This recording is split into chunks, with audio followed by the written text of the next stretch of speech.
தன்னம்பிக்கையை மூலதனமாக வைத்து செயல்படுறது எப்படி அப்படிங்கிறதுக்கு ஒரு குட்டி கதை. ஒரு மடத்தில் பெண் துறவி ஒருத்தர் தன் சீடர்களுக்கு பாடம் சொல்லி கொடுத்து கொண்டிருக்கிறார்.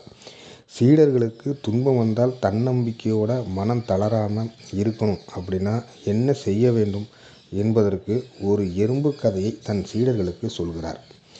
ஒரு எறும்பு தன் வாயில் நீளமான உணவை தூக்கிச் செல்கிறது.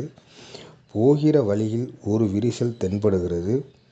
என்ன பண்ணுவது என்று தெரியாத எறும்பு கொஞ்ச நேரம் கழித்து அந்த உணவை அந்த விரிசல் மேல் வைத்து அதன் மேலே ஊர்ந்து போய் விரிசலை கடந்து அதன் பிறகு உணவை எடுத்து சென்றதாம் என்று கதையை முடித்தாராம். அதே போல்தான் நாமும் நமக்கு வருகிற துன்பத்தை பலமாக வைத்து முன்னேற வேண்டும். மேலும் இந்த சின்ன எறும்போட நம்பிக்கை நமக்கு இருந்தாலே போதும். எவ்வளவு பெரிய தடை வந்தாலும் எளிதாக கடந்து போக முடியும். துன்பமும் காணாமல் போய்விடும்.